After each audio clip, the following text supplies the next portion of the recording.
Hi, welcome back. I have something a little different for you all today. I'm a big believer in the sharing of voices other than my own. And my hope is that this channel grows into a collective of homeschooling voices. A community that is filled with a wide variety of perspectives. And today, I'm sharing one of those perspectives with you.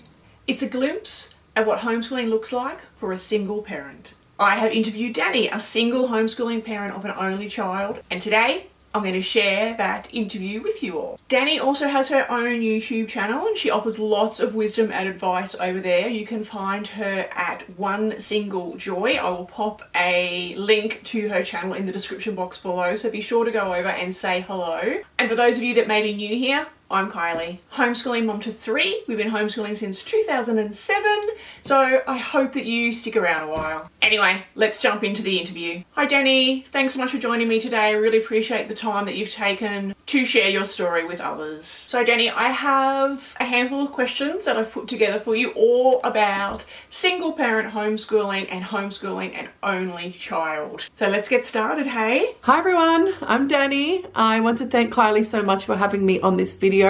I feel really blessed to be invited to answer some of these questions, which I think are really important. It's important to share, all the different homeschooling families and dynamics that are out there. So thank you, Kylie, so much for having me. When you first made the decision to homeschool, were you just completely and utterly overwhelmed by it all? Were you concerned with how you might cope? Overwhelmed, yes. I was overwhelmed about certain things, and other things I wasn't overwhelmed about. So what I was mostly overwhelmed about was the financial aspect. So I'm a single mum and I was working almost full-time. I was full-time and then I went down, I dropped a few hours and I was part-time, but essentially I was full-time, to be honest. And to go from a full-time wage at a really, really good job. I was working in human resources. I loved my job. I was working with great people. My daughter's school was across the road from my workplace. It would literally take me 10 seconds to walk to her classroom or to her school. And so we had it really good. I was overwhelmed about the financial aspect. I didn't know how I was going to make it work, but I've been taken care of. I am a Christian and God has sustained me every single day. And it's been amazing to see how he has done that. So looking back now, I'm like, why were you even worried? Like, if you're called to do this, you're meant to do it and you're going to be taken care of. But at the time, it's a scary thing. It's a big leap of faith. But you do have a question about finances a bit later on, so I'll hold my peace until then. I guess I was also a little overwhelmed as well about like, wow, okay, this child's education is in my hands. I have to teach her everything. I have to prepare her for life. But looking back now again as well, I'm the best person to do that. I'm her mother. But at the time, I was very green, very, very green. And so I had to learn all these things, and that's what you do. And how is it that you afford to homeschool as a single parent? This is a very good question and I get it a lot. And look, going off of what I, said in the answer to question 1, there are a lot of sacrifices. We don't travel overseas anymore. I mean, not that we will be able to in the last couple of years, year and a half anyway, but we used to travel overseas once a year, once every 18 months. And I'm so glad that we did that. I had a lot of judgment from people doing that, taking my daughter to see places, but I'm so glad we did it, because who knows if we're going to be able to do it going forward. But yeah, so we don't get to do that. We don't get to go on as many trips and holidays or, dinners out at restaurants or things like that. There are sacrifices that are made, but it's so worth it. It's so worth it to make those sacrifices. And it has also forced me to be a lot more frugal and to be a lot more careful and economic with my money, which has been a really, really good thing. So I'm grateful for that. And I must say as well, I have an extremely supportive family. So if I'm ever in a bind, if I'm ever in a pickle, if I need to borrow a few bucks or whatever, they've always been there for me. And I had to do that quite a bit in the first year or two. Yeah, my family is amazing. As a solo parent, having your one and only child at home with you 24/7, how do you cope with that? I actually love having my child with me all the time. I really, really love it. I love it. That's what we're supposed to do. Families are supposed to be together. And I used to hate it when my daughter would be at school, before school care, after school care. I used to hate it on school holidays that I would have to ship her off to holiday care and vacation care. I wanted to be at home with her. And there was a number of times that I took unpaid leave so that we could just hang out at home or we could go away or whatever and be together. So I love having her home. I love having my little sidekick with me. I love having her to do life with. So I definitely do believe in me time, and that's very important, and I make sure I get that. And I think that's one of your questions coming up. But overall, I love being with her. I don't like to go to the shops on my own sometimes. I'm like, come with me. And sometimes she doesn't want to come with me. She wants to stay home with her grandma, and I get sad at that. So yeah, I love being with her. I think families are meant to be together. I'm actually really curious how you're able to do things for yourself. How do you fill your cup? Oh, there's a lot of things. I think I love to just curl up with a good book. If I can just have a couple of hours to curl up and read a book with zero distractions, that will really bless me. And my daughter knows that, thank goodness. So that really blesses me. And more recently, in the last year maybe, I've really enjoyed just having time out with friends. So I have a really great nucleus couple of friends, and we go out and we go have dinner once a month or once every 6 weeks or whatever it is. And I really enjoy that time. It's nice. I hadn't done that in a very long time, like to go out on a Saturday night and to do my hair and put makeup on and actually go out and just enjoy a nice casual dinner with a couple of friends and have a really awesome laugh. That's something that's really filled my cup. I didn't expect it to, but it has, and it's something that I very much value in my life, so that's awesome. And the biggest thing every day is just getting my quiet time with the Lord. Like, I spend time in my Bible and I pray. That every day is crucial for me, and my daughter knows if she sees me with my head down in my Bible, please give me half an hour or whatever I need, because I need that, and she's growing to need that as well. So she has that understanding, which is really good. So there are the three things that really fill my cup, and if I don't get those things, after a while I start to get a little frazzled. So I'm really blessed and grateful that I can have those things, and that my daughter's at an age of understanding, and she knows that that's good. She's happy for me. She's happy for me to do those things. So that's really good. And do you work? And if so, how do you fit that in around homeschooling and single parenting?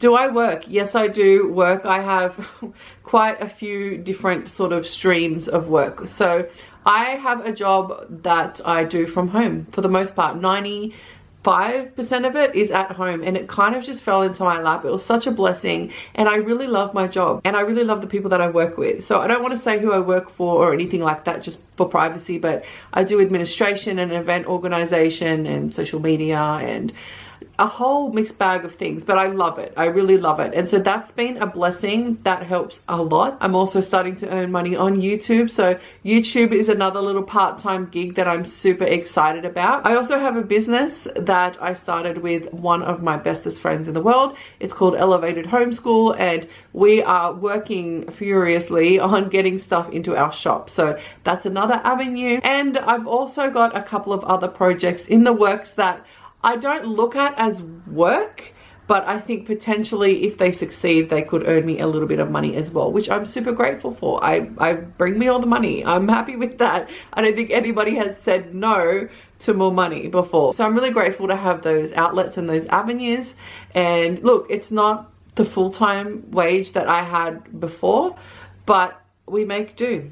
We make do. I'm not paying private school fees anymore, so that kind of levels things out a little bit. We're obviously not going out as much anymore. So yeah, it does kind of work out over time. And like I said, the sacrifices are so worth it. But I'm so blessed to have the work that I have. And believe me, I'm so grateful for it. I know how blessed I am. And in regards to your child, were you concerned in the beginning about not having other children around? Yes and no. Yes, because obviously, you know, there needs to be a level of interaction and socialization. But I already knew friends that homeschooled. So there were already friends with children who homeschooled that we connected with straight away. And I knew also that we are very heavily involved in our local church, and my daughter is involved. We're there every week. She sees them every week, but not just once a week. She's also involved in youth clubs and camping clubs and so much. Sometimes we are way too busy, but I knew that we had all of that, so she wouldn't never see kids. But it is important for us to get out. It is important for us to go to homeschool excursions and go to homeschool groups and all of that, so that she did get to meet new friends. We're at a spot now where we have a huge, wonderful, amazing homeschool group, and she's made some really good friends in that group. So I'm really grateful for that. We don't see them every day. I don't think children need to see their friends every day. I just don't think that that's essential. When my daughter was in school, she actually changed her friends group quite a lot. And there was, even in primary school, a lot of fighting. They were hurting each other. And I don't see that at all in the homeschool context. I mean, maybe that's there. Maybe I just haven't seen it. But I haven't seen it at all. And I think it's because they're not with each other so much. I mean, even with adults, if we are with a certain person, even though we might love them and we get along really well, if we're with them all the time, if we spend too much time with them, it can really grate on you and there can be friction in that relationship. So I think that kids at school, sometimes they are with their peers too much. I'm going to say it. Sometimes it is the case. So yeah, to answer that question really quickly, no, I wasn't that concerned. I'm definitely not concerned now. And so I think a common question that most folks would want to know, does your only child get lonely? Does my child ever get lonely? I don't think so. We're really blessed here because we live with my mum, and my mum, she's a really young mum, a young grandma. So she and myself and my daughter, we get along really, really well. And even like before we homeschooled and we used to go on holidays and stuff, we'd always go with my mum. We'd always all go together. We preferred that. We prefer to go with her because we have a ball. We love road trips. We love to just play board games. Sometimes we watch a show. Sometimes we do puzzles. We really have a good time and we really have an awesome family. And because, like I said, we're so active in our local church and our homeschool group as well when we're not on lockdown, my daughter's not, she doesn't really have time to be lonely, to be honest with you. Recently, she's almost 13, and recently she has asked me a few times, hey mum, can I give my friend a call, my friend from church a call? Can we talk on a video call, a few of us? And that's fine. I allow that. That's normal. That's normal preteen and teen life, isn't it? So that's good as well. She's also got that outlet now. She's at that age where she can have a phone call or a video call with her friends, and that they can really enjoy that. And it's not just like silly kids. They're actually having, meaningful conversations. So tell me, what is the best part of a single parent, homeschooling, and only child? The best part about being a single parent, homeschooling, and only child, I think it would be just our relationship. So we have a lot of one-on-one time. We have a lot of quality time together. And so our relationship is strong. We have a strong, close bond. Now, don't get me wrong. We still have our fights and our little tiffs that I still have to discipline sometimes. And she gets annoyed at me sometimes. That's normal life. We're human beings. But I've always said there's something special between a single mum who has a single child that's a daughter. There's something special there. And because it's only ever been just us two and my mum, but in our, it's only ever been just us two, we do have a special bond. And like I said, it's not perfect, but that relationship is amazing. And it's something that I'm so grateful for. And I think it's something that's going to produce wonderful fruits that will last an eternity. And so that's something I've been, very, very humbled about and very grateful for. And if I'm going to ask you what the best part is, then of course I need to also ask you what is the most difficult or the most challenging part of being a single parent, homeschooling, and only child. The most difficult part is probably, I think, when we're doing science experiments, activities, and things like that, I think sometimes those kinds of things work better with other kids. So we've kind of just grown into not really doing many experiments and things like that because sometimes it just doesn't work with one person. It works, but it's just not as nice, or it's not as fun as it would be with other kids. So we kind of save those things for when we're with our homeschool group or excursions and stuff like that. And from my perspective, it would be nice to have someone, in general, to parent with, and to sort of just talk about with things and to help pay for things, all that kind of stuff. So for me, there's an aspect of loneliness too as a single mum, and that can come into homeschooling as well. I would love to have a whole brood of children here that I could teach and a husband to interact with on that and do that together. So that's probably the downsides, but to be honest with you, I hardly ever think about those things. They are so minute. We're very, very blessed. They are very minute things, and they're not minute things, but they're not things that are in my mind or Vaya's mind all the time. They're not things that come up all the time.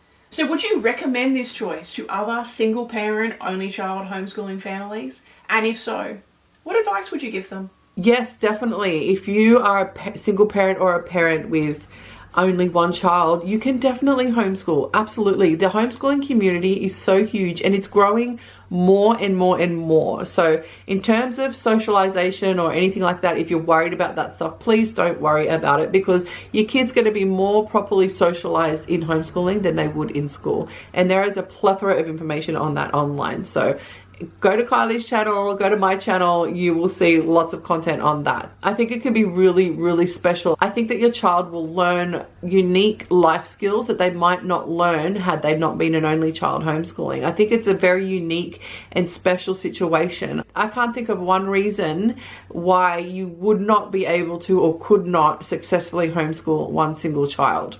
I can't think of any reason. You might have to work a little bit harder getting them out into social events if you don't have something like I have, like a local church or anything like that with a lot of kids, or a big family outside of the home or anything like that. You might have to work a little harder to get your child to different groups or activities or excursions, but it's worth it. It's so worth it, and you will really enjoy it as well. I am so glad I took my child home to homeschool. It has been one of the best decisions I have ever made in my entire life, and I can't believe we're almost at the end of our 4th year, and it's just getting better and better every single year. Well, Dani, it was so nice chatting with you today. Thank you so very much for sharing that small part of your world with us. I really appreciate it. Thanks so much, Kylie, for having me, and thanks everybody for watching this video. It's been a lot of fun and I've been really grateful to be here. So don't forget to head on over and say hi to Dani at her channel over at One Single Joy. I hope that interview with Dani has blessed you in some way, and if you did find it valuable,